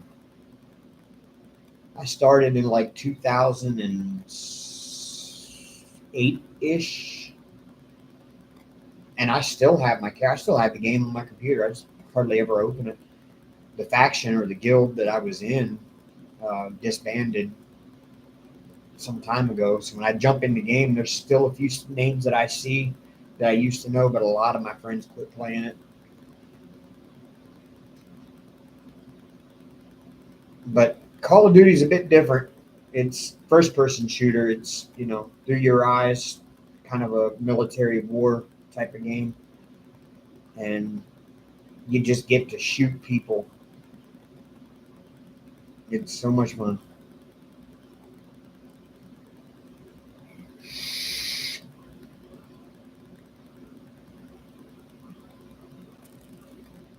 But see, the problem I have with Perfect World is, you think Call of Duty, I can just stop at any time, and I'm not like I'm not missing out on anything other than more games.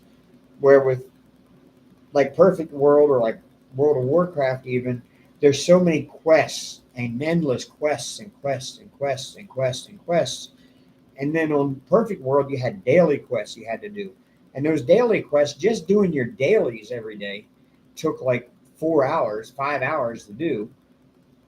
And then your guild mates want you to go running and doing raids because other guild members needed certain materials that only dropped in the raids to make their next armor with. And the guild is trying to get everybody in this level of armor.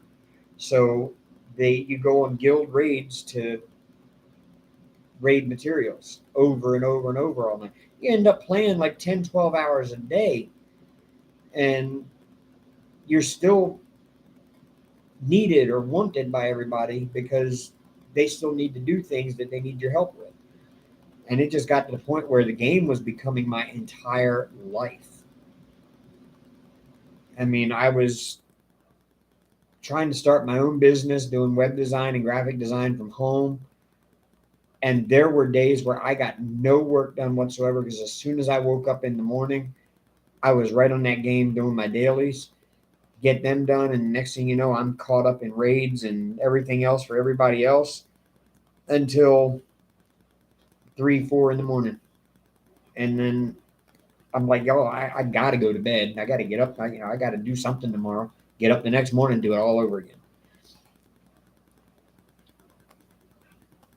Oh, okay. It did have daily quests. Yeah. Yeah. It got to be where, and whoever designed the idea of the game really did a great job because they accomplished exactly what they wanted to, and that was make something that nobody wants to put down. And they made it, at least Perfect World made it, that you just couldn't walk away.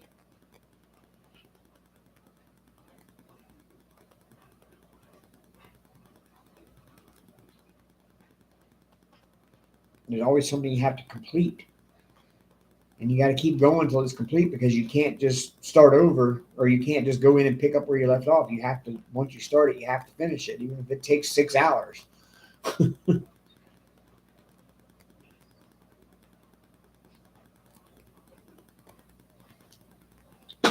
That's what I do like about Call of Duty. I mean, if I like tell the guys, hey, I got to log off and go do this, it's like, all right, have fun.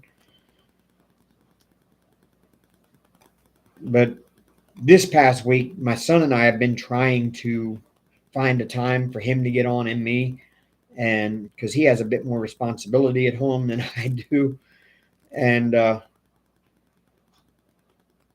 we just haven't had the time to. And then finally, today, he was able to log in just as I'm logging out to start my live. So I hope he's still on here in another 20 minutes when I get done.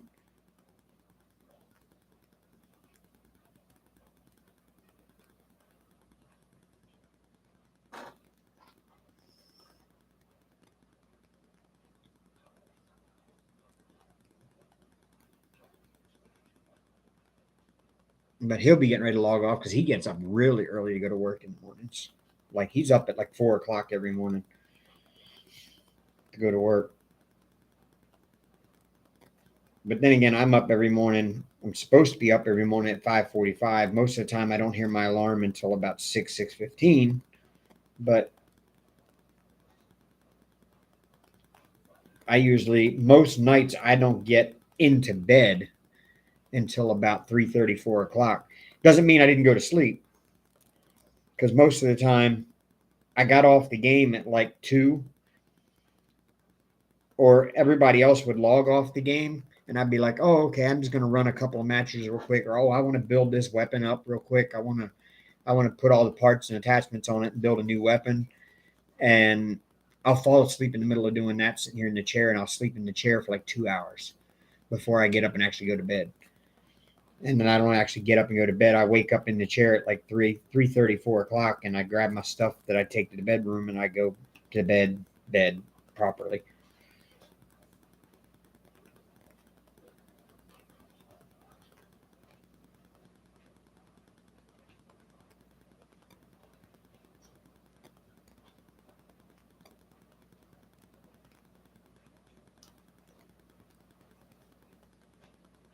Yeah, see, I couldn't do that with Perfect World, and people that did that never got all their dailies done. They were way behind all the others in the guild with their weapons and armor and stuff. And then when we went to go do territory wars on weekends against other guilds, they were a liability to us because they weren't armored as well and they didn't have as good of weapons. So, you know, you almost had to, if you, especially if you were a part of a guild in this game, you had to, you had to play constantly. You had to pretty much have no other damn life because you had to get your dailies all done so that you would keep getting experience and everything else. But at the same time, as soon as you finished those dailies, you were helping the guild by going and running raids so that they could get the mats they needed for their weapons and their armor and your weapons, and they'd run ones for your mats too. You know, as a guild, we helped each other out, so you ended up just doing that endlessly for hours. It almost became a job of its own, and that's when I finally said, you know what, I have got to take a break from this. Uh, this game that I'm not getting paid for and that I'm spending real money on has become a job. Like I have to get up and do my dailies. I have to go do this run. I have to go do that. Um, oh, this weekly quest still needs to get done. It was just like, oh my lord,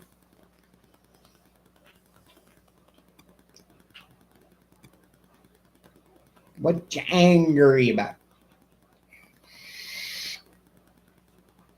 It's an angry face.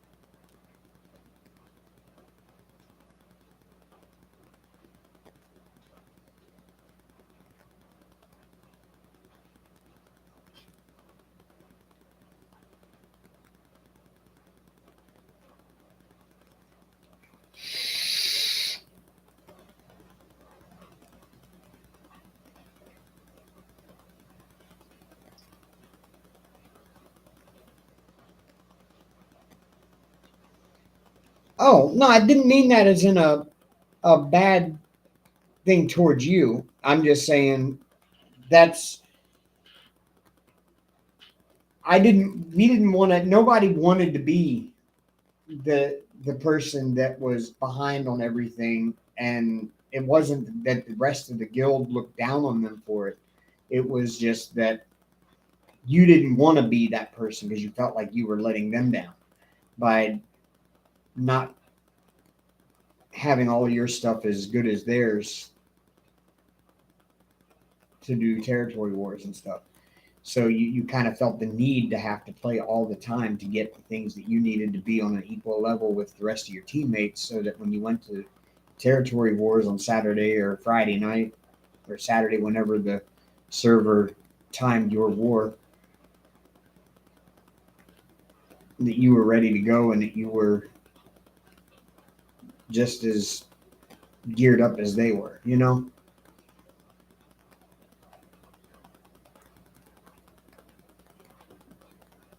Oh yeah, I fully agree, Terry. I mean, and that's one thing our guild always did tell us, you know, real life comes first before the game.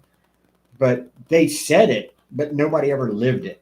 You know what I'm saying? It just seemed like nobody else ever lived it. Because anytime you logged into the game, didn't matter if it was noon, didn't matter if it was 5 o'clock in the evening, didn't matter if it was 3 o'clock in the morning, you always saw the same names of the same people every single time. And they were being active. And it's just like they tell you, you know, real life comes first. This is just a game.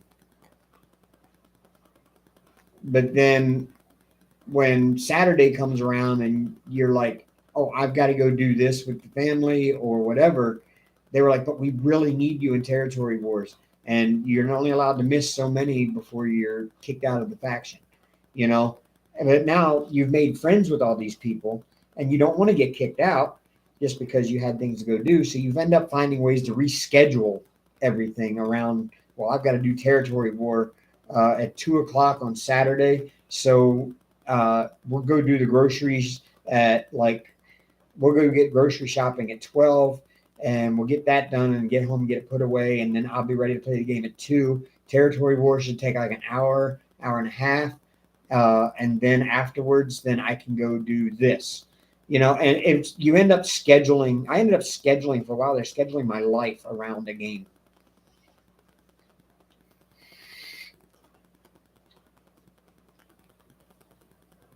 Oh, okay. Yeah, I am, Terry. I am. And Dreamer, yes, it does stop being fun after a while. When it becomes a job like that, like I said, you're scheduling your life around a game. It stops being fun. That's what was going on with Amber's dad and his girlfriend. Uh, they played. I can't remember what game he played. It was one of the older MMO games, not World of Warcraft, but I can't remember the name of it. Was it EverQuest? I think it was EverQuest. But he still played that. And there were certain days that you couldn't do anything. They needed to go to the store or whatever. You say, "Well, I'm free on such and such day." Oh, we can't do it that day because he's raiding that day.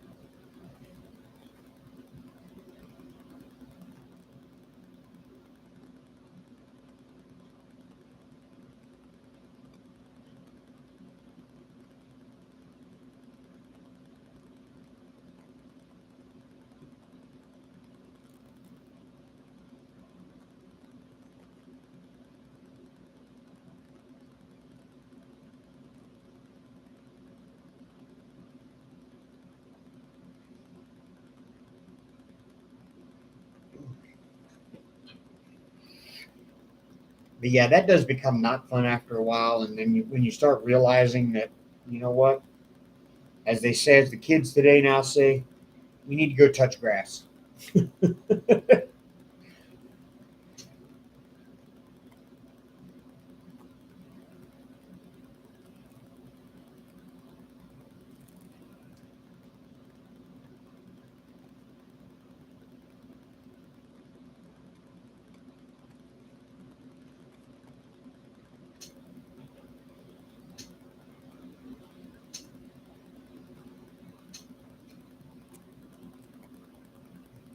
And see, I remember the first time I heard that somebody told somebody to touch grass.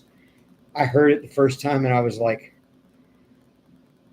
is that like because I know there's some people out there that when they get in a debate or an argument with somebody, they say, "Go kill yourself," which I think is like one of the worst things you can tell somebody to do, like ever.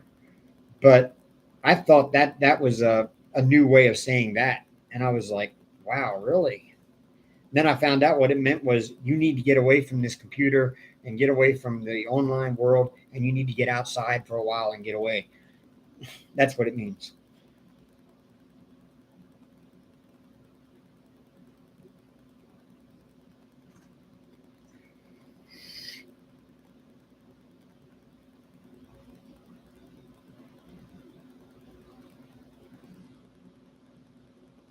In fact, now in Call of Duty, we say that to people that are too good, like the people that are just like unbeatably too good, but they're not cheating. They're just that good. That's what we tell them they need to do. They need to go touch grass because they've obviously spent way too much time playing this game to have gotten that damn good. They must have no life whatsoever besides the hot pockets in the little mini fridge beside their desk in their mama's basement. Yeah.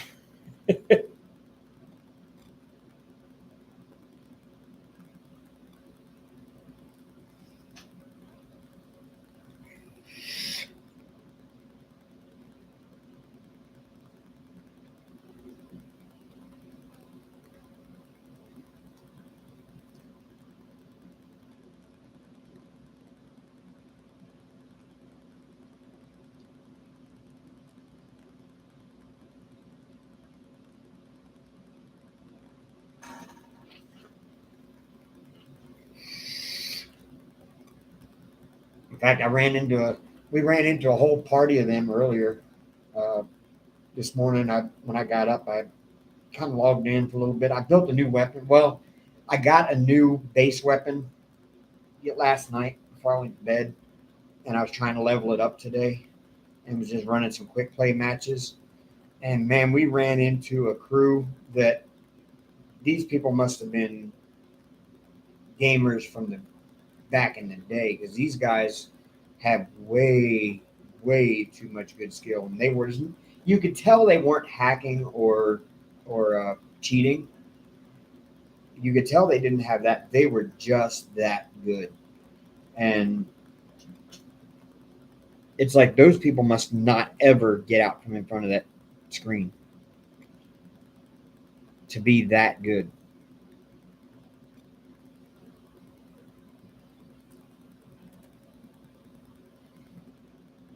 And some of the guys I play with are that good. I mean, and I know most of them have jobs. I mean, one guy doesn't.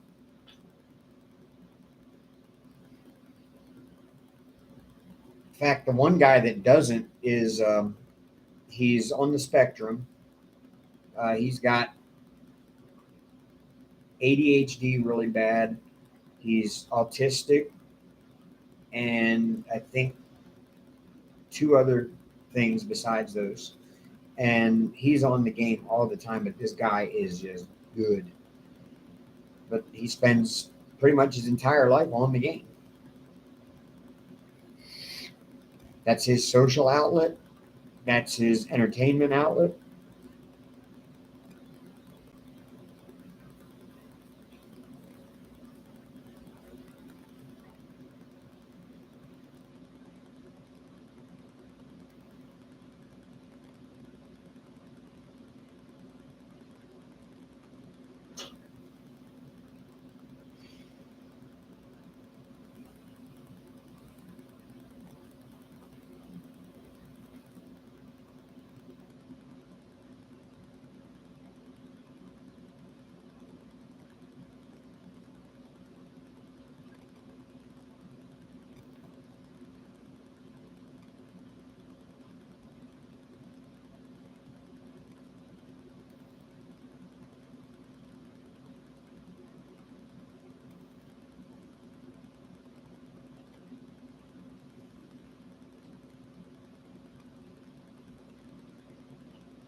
Oh, oh wow.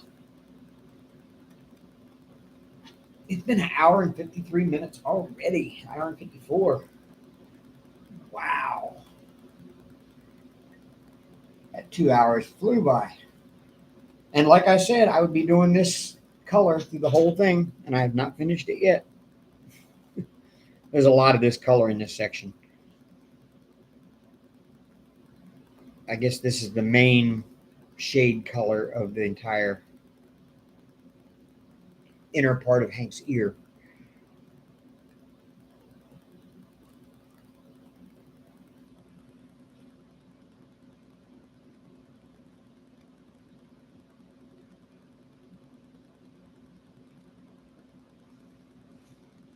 See, that's what we're working on there. We're working on, that's the base of his ear right there. And there's the ear starting to go up. And then this here is the inner part of the ear. And the ear goes up to, it goes all the way up here like this. It goes up to here and then comes back down. If I turn up the, yeah, so you can kind of see it. You can kind of see it goes up like this, right there. And then it comes back down here like this.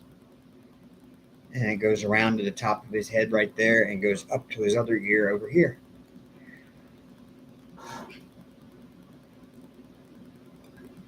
No, I'm ADHD-ing, Terry. I'm not capable of talking and diamond painting at the same time today. I've had so much going on all day that I'm just kind of overstimulated. I slept until like noon, and I had to get up and I had to do some things around the house. And then I played a couple of matches of Call of Duty until I realized what time it was. And then I had to call customers and get them scheduled for tomorrow and the next 2 days after that. And by the time that finished, um, it was like 6:30, and I watched a couple of YouTube videos. Actually, I watched a really interesting YouTube video about 9/11, and it was about a woman in the towers that's caught on video. There was a woman that lived in an apartment a few blocks away from the Twin Towers, and she was videoing out her apartment window the tower that got hit first. She was videoing that part out the window. She zoomed in on the towers to like look at the big gash that was inside of it where the plane had gone in, and you could see it was like how it went in at like an angle like that, and there was a gash that was shaped like the plane there. At the bottom of that gash, there was a woman that the woman videoing didn't even point it out, didn't even say anything. I don't think she saw it, but the public has seen it since then. There was a woman standing in the rubble there at that gash on the side of the building, right out over the edge, waving. She's waving for help. And they figured out who that woman was. And it was a video about her life, where she came from and her husband and how she lived her life and everything. It was really profound. It really brought a lot of it to light as to what really the human toll that 9/11 actually had. When, there she is, the last thing she was doing before she died was trying to wave for help off the side at the 94th floor, hanging off the side of a building, waving, just standing there in the rubble, holding on to one of the steel beams, waving one arm.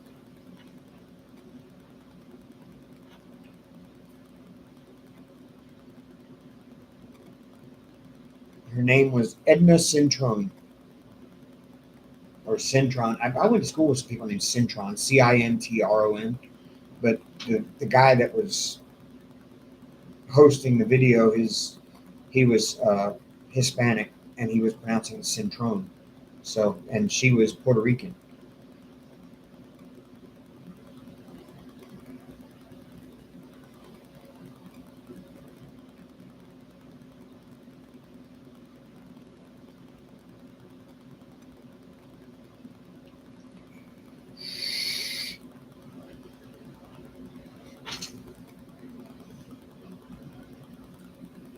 Ever since 9/11, I've had a lot of 9/11 videos popping up on my feed, and I've been watching a lot of them.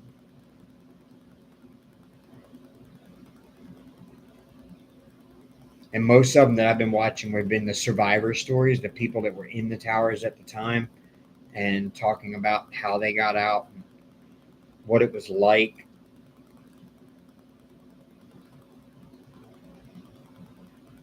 I mean, I guess I can't imagine. And I watched it happen live. I remember exactly where I was. And like they say, you always remember where you were when you will. And I remember where I was when that happened. And I remember watching it. And my ex-wife and I were sitting there watching it the first time I saw on the news, the actual news coverage of it. And they were zoomed in on the towers. And I saw something fall down the side. And I was like, man, look at it. Debris is just raining off of it. And the announcer said something about, oh my God, look at those people jumping. And I thought, how bad must it be inside if you feel your only choice is to jump out of the 100-story window?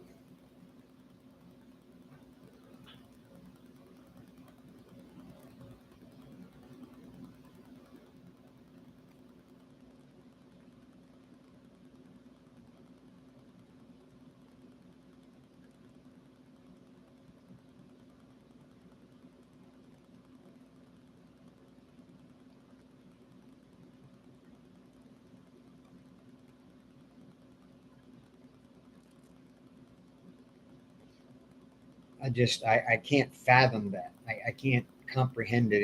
It doesn't compute with me.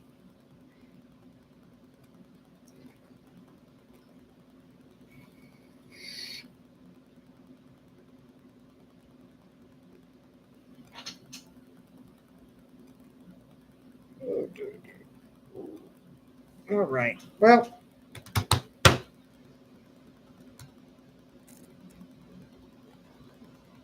it has been 2 hours. This was a quick 2 hours tonight, y'all. I'm really surprised. Didn't even feel like it. Ooh. So, on that note, I'm going to go do laundry and do my paperwork for work tomorrow. I've got to finish that out. Well, I got to finish out the paperwork from the past 2 days, Friday and yesterday, so that I can hand it in tomorrow morning when I go in. So that way I'm not waking up in the morning and trying to do 2 days worth of paperwork before I go to work in the morning.